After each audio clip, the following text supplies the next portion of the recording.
Όταν λέμε παραμύθι, σκεφτόμαστε μόνο τα μικρά παιδιά. Γι' αυτό προτιμούμε να το λέμε ιστορία, γιατί νομίζω ότι μπορεί να διαβαστεί και από μεγαλύτερους και να τους δώσει πράγματα. Είναι μια ιστορία αγάπης ανάμεσα σε έναν αρκούδο και μια βατομουριά. Ως ιστορία αγάπης έχει τα πάνω της και τα κάτω της.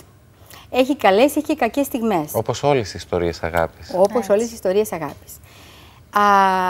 Ήθελα να κάνω ένα κλασικό παραμύθι με την παραδοσιακή έννοια του όρου, δηλαδή να έχει πόνο, πίκρα, δάκρυ, συγκίνηση, συγκρούσεις εσωτερικές, πάλι πολλές φορές για να ξεπεράσουμε τον εαυτό μας.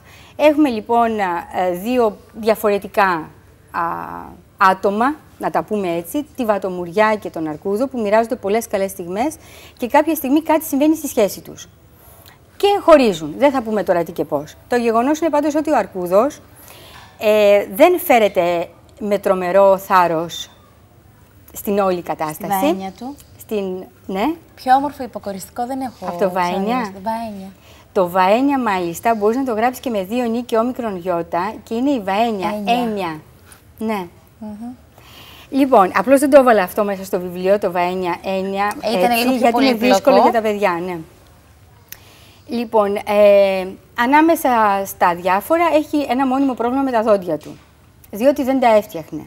Έτρωγε το μέλι και δεν έφτιαχνε τα δόντια του. Και παρότι η βατομουρένια του έλεγε να τα κοιτάξει, αυτός τίποτα. Κάποια στιγμή λοιπόν, σε ένα κρίσιμο σημείο, αποφασίζει να πάει να φτιάξει τα δόντια του και να ξεπεράσει το φόβο του αυτόν. Εδώ μπαίνουν οι οδοντίατροι. Διότι ο οδοντίατρος είναι μόνιμη φοβία των παιδιών, αλλά και των γονιών τους και των μεγάλων. Πολλές φορές ο ίδιος ο γονιός φοβάται και δεν ξέρει πώς να πείσει και το παιδί του να πάει. Οπότε έχουμε μια γλυκιά προσέγγιση του οδοντίατρου, ότι εντάξει είναι κάτι δύσκολο, αλλά το κάνουμε και δεν είναι τραγικό εν τη αυτή περιπτώσει. Εκεί λοιπόν μπαίνει ο Οδοντιατρικός Σύλλογος, είναι και μήνας στοματικής υγιεινής ο μήνας Νοέμβρης, συμπτωματικά. Οπότε θέλουμε τα παιδιά να πάρουν αυτό το μήνυμα και έτσι μπήκε ο Οδοντιατρικός Σύλλογος και η Colgate κτλ. Η ιστορία διαδραματίζεται στο δάσος. Νομίζω ότι υπάρχουν έτσι όμορφες γλυκές περιγραφές του δάσους και μόνο όταν τα παιδιά μεγαλώνοντας αγαπούν αυτό το χώρο γύρω τους, μαθαίνουν και να τον προσέχουν. Εκεί λοιπόν μπήκε το πράσινο του Δήμου, γιατί θέλαμε κάποιους που ασχολούνται με αυτά να έρθουν και να πούνε κάποια πράγματα και να βγουν και προς τα έξω. Δηλαδή εγώ πιστεύω σε αυτό που λέμε marketing. Πρέπει να μαθαίνει ο κόσμος πολλές φορές για να αγαπάει κιόλας. To know him is to love him, δηλαδή πρέπει να ξέρεις για να αγαπάς. Οπότε με το πράσινο του Δήμου δίνεται μια ευκαιρία στο τμήμα αυτό του Δήμου να προσεγγίσει τα παιδάκια και τους γονείς τους. Το ίδιο και η πυροσβεστική. Και φεύγοντας και καθώς το παιδί διαβάζει το παραμύθι, του λέει η μαμά του το παραμύθι, να θυμούνται ότι όλα αυτά είναι γύρω μας και τα ζούμε. Άλλωστε ο σκοπός ενός παραμυθιού δεν είναι μόνο να σε μεταφέρει αλλού, είναι να σου δείξει ότι αυτά που υπάρχουν εκεί πέρα στην παραμυθοχώρα υπάρχουν και μέσα μας και γύρω μας. Με άλλες αντιστοιχίες ίσως, αλλά αυτά είναι η ζωή μας. Το παραμύθι είναι μία προετοιμασία του παιδιού για τη ζωή. Φαντάζεσαι αυτά τα παιδιά έχοντας ζήσει όλη αυτή τη διάδραση μέσα στο θεατρικό σταθμό και ξέροντας ότι υπάρχουν αυτά τα δεντράκια, να τα έχει δει μπροστά του, ότι υπάρχει ένας κύριος που φοράει αυτή τη στολή και λέγεται πυροσβέστης και ότι βοηθάει με αυτόν τον τρόπο, αλλά και εμείς μπορούμε να τον βοηθήσουμε. Ότι υπάρχει το μέλι που το φτιάχνουν οι μελισσούλες και το τρώει ο αρκούδος. Και τα έχει όλα αυτά μπροστά του και τα πιάνει και το έχει ζήσει αυτό με τη σειρά που πρέπει να το ζήσει για να καταλάβει ποια είναι η θέση του σε όλη αυτή την ιστορία. Πόσο σημαντικά δώρα μέσα στο μυαλουδάκι του θα πάρει, φεύγοντας από εκεί. Αυτό και όταν διαβάζει ξανά το βιβλίο. Αυτό ήθελα. Φεύγοντας από εκεί, όσα παιδιά έρθουν και οι γονείς τους, να έχουν τελικά μία εικόνα στο ότι όταν λέμε ένα παραμύθι, όταν διαβάζουμε ένα παραμύθι ή όταν επιλέγουμε ένα παραμύθι, δεν είναι απλά για να περάσουμε καλά. Σαφώς και αυτό είναι πολύ σημαντικό. Αλλά είναι και αυτά που θα μας αφήσει μετά. Να πω κάτι πολύ σημαντικό εδώ πέρα, ότι η ιστορία αυτή, μην τη λέμε παραμύθι, δεν είναι σωστό στην πραγματικότητα, η ιστορία αυτή και αυτό που θα πω έπαιξε πάρα πολύ μεγάλο ρόλο στην επιλογή και της μουσικής που βάλαμε, έχει κάτι πάρα πολύ σημαντικό που δεν συμβαίνει σε όλα τα βιβλία, έχει δομή. Έχει αρχή, μέση, τέλος. Μπορεί να έχουμε πάρα πολλές περιγραφές, εικόνες, το δάσος, το ένα, το άλλο, αλλά η ιστορία έχει δομή. Είναι πάρα πολύ σημαντικό για την κατανόηση στο παιδί, για το να μπορεί να κάνει μια μικρή περίληψη. Αυτό θα το βοηθήσει να θυμάται μετά και θα το βοηθήσει να σκεφτεί κιόλας. Διαφορετικά και οι εικόνες και οι ιδέες και όλα είναι τελείως σκόρπια στο μυαλό. Νιώθει κάποια συναισθήματα τα οποία δεν ξέρει πού θα τα κουμπίσει. Και οι χαρακτήρες έχουν εξέλιξη. Βέβαια. Και θέλω να μου σχολιάσετε το γεγονός ότι η Μαρία δεν έκατσε να γράψει ένα ροζ παραμυθάκι, αλλά αυτό που είπε βασίστηκε στους κανόνες του κλασικού παραμυθιού. Είναι μια ιστορία που θα ενθουσιάσει το παιδί, κάποια στιγμή θα νιώσει και το συναίσθημα της λύπης και μετά θα έρθει η λύτρωση. Νομίζω ότι θα το ενθουσιάσει, θα διεγείρει τη φαντασία του, αλλά θα το ωφελήσει κιόλας. Και για τους λόγους τους δομικούς που είπα προηγουμένως και για τους λόγους τους γλωσσικούς επίσης.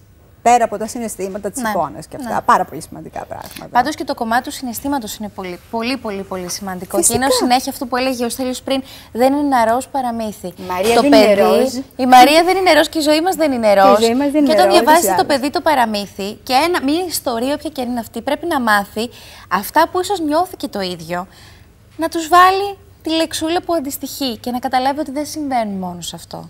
Και να μάθει και τα συναισθήματα και τα αρνητικά και τα θετικά. Πρέπει πρώτα να ξεκινήσουμε από το συναίσθημα. Βέβαια, διαφορετικά το παιδί δεν γυρίζει να το κοιτάξει καθόλου, δεν το ενδιαφέρει. Πρέπει κάτι να το συγκινήσει πρώτα απ' όλα και από εκεί και πέρα ξεκινούν όλα τα υπόλοιπα. Πολύ συχνά οι γονείς, όλο ένα και περισσότερο, αποφεύγουν παραμύθια που μπορεί να πονέσουν το παιδί, που μπορεί να το κάνουν να στεναχωρηθεί.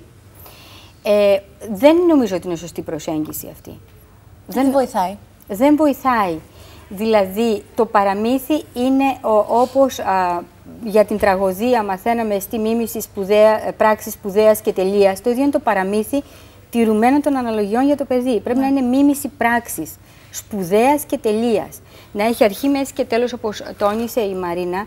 Να έχει τους ήρωες που έχουν μία πάλη εσωτερική ή ανάμεσά τους και στο τέλος να υπάρχει μία κάθαρση. Γι' αυτό τα κλασικά παραμύθια έχουν μείνει κλασικά παραμύθια. Δηλαδή, γι' αυτό ακόμα το κοριτσάκι με τα σπίρτα, το μολυβένιο στρατιώτη και την χορεύτρια, που είναι παραμύθια που πονάνε. Το άσχημο παπάκι. Το άσχημο παπάκι είναι πίκρα, είναι το άσχημο παπάκι που υποφέρει. Που δεν το θέλει κανείς, δεν το θέλει κανείς. Αλλά αυτό υπάρχει στα παιδιά, υπάρχει γύρω τους και αυτό πρέπει να τα μάθουμε, να τους κάνουμε μια εκπαίδευση, τηρώντας κάποιες μεταφορές. Έτσι, γιατί είναι έτσι η ζωή. Είναι σκληρή, δεν έχει μόνο χαμογελαστό πρόσωπο, έχει και σκούρες αποχρώσεις. Έτσι είναι ο κόσμος γύρω μας. Οπότε λοιπόν, το Σάββατο, 6 ώρα το απόγευμα, στο θεατρικό σταθμό, κοντά στα κτέλη Ηρακλείου, θα κάνουμε αυτή την συγκέντρωση. Αυτή τη γιορτή. Αυτή τη γιορτή. Θα ήθελα, σαφέστατα, όποιος διοργανώνει κάτι θέλει να έχει κόσμο. Πέρα του ότι θα ήθελα να έρθουν τα παιδιά για να περάσουμε καλά και να γίνει όλη αυτή η γιορτή, νομίζω ότι θα είναι καλή εμπειρία και για τα παιδιά και για τους γονείς τους και επαναλαμβάνω ότι θα αφήσει αυτό το μήνυμα στο τέλος, ότι όταν κάνουμε κάτι πέρα από γιορτή, να έχουμε και ένα στόχο να αφήσει κάτι μέσα μας. Να έχει μια μνήμη. Μια ουσία. Ναι, να έχει μια μνήμη, να έχει κάτι. Να ρωτήσω κάτι πολύ πρακτικό. Από ποια ηλικία και μετά θεωρείς ότι ποιες ηλικίες παιδάκια μπορούν να παρακολουθήσουν όλη αυτή τη γιορτή? Νομίζω ότι από τον νήπιο και μετά μπορούν. Από τον νήπιο και μετά μπορούν. Το παραμύθι μπορούν περισσότερο να το καταλάβουν εάν είναι όλο. Εκείνη τη μέρα δεν θα πούμε όλο το παραμύθι, θα διαβάσουμε αποσπάσματα αντιπροσωπευτικά. Το παραμύθι όλο μπορούν να το καταλάβουν σε όλες τις αποχρώσεις τους παιδιά πάνω από 7-8 ετών. Πήγα όμως σε έναν νήπιο προημερών που η νηπιαγωγός τους είχε διαβάσει το παραμύθι 2-3 φορές τις προηγούμενες μέρες και ζητήσαμε να ζωγραφίσουν κάτι και τα παιδιά του νηπίου μετά τις 2-3 φορές που το είχαν πει τις προηγούμενες μέρες είχαν πιάσει πράγματα, έκαναν πάρα πολύ ενδιαφέρουσες ζωγραφικές. Να πω ότι, αλλά δεν μπορώ να πω ότι ζωγράφησαν γιατί θα πω το παραμύθι. Τέλος πάντων, το σημαντικό είναι ότι τα παιδιά κράτησαν το συναίσθημα σε όλες τις ζωγραφιές τους. Είτε το συναίσθημα της λύπης, είτε το συναίσθημα της υπέρτατης χαράς. και το απέδωσαν στις ζωγραφικές τους. Ήταν πολύ ωραίο γιατί ήταν από παιδιά τόσο μικρά, 5 χρονών. Το συναίσθημα υπάρχει από τη στιγμή που θα γεννηθούμε. Οπότε, αν μας δώσεις το κατάλληλο ερέθισμα. Και αν το καλλιεργήσεις, μπορεί αυτό να βγει και να το δεις. Να προσθέσω κάτι, ότι όταν έγραφα, μετά μάλλον που τελείωσε, όταν έγραφα το βιβλίο δεν σκεφτόμουν τίποτα. Σκεφτόμουν το βιβλίο και τους ήρωες. Ναι. Μετά που άρχισα να το περνάω από χέρια για να το στρώσω κι άλλο, μετά άρχισα να σκέφτομαι τι μπορεί να δώσει στον καθένα αυτή η ιστορία. Νομίζω λοιπόν ότι είναι ενδιαφέρον βιβλίο για να το διαβάσουν οι εφηβούλες, τα κοριτσάκια που είναι μεταξύ 12-15.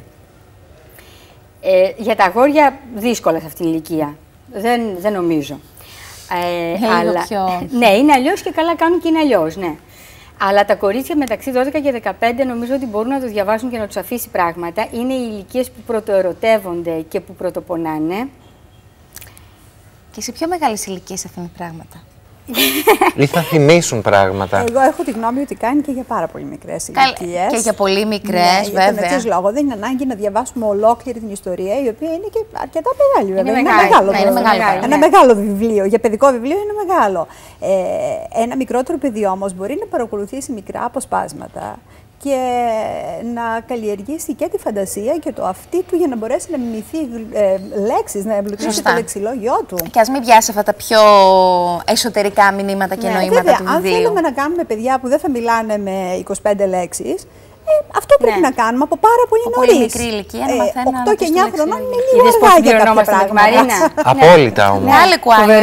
Είναι καταπληκτικό. Λοιπόν, βρείτε και έχετε πια ένα τρόπο δημιουργικά να περάσετε το χρόνο σας με το παιδί σας. Αυτό το βιβλίο κυκλοφορεί σε όλα τα επιλεγμένα βιβλιοπωλεία της Ελλάδας. Σε όλη την Ελλάδα.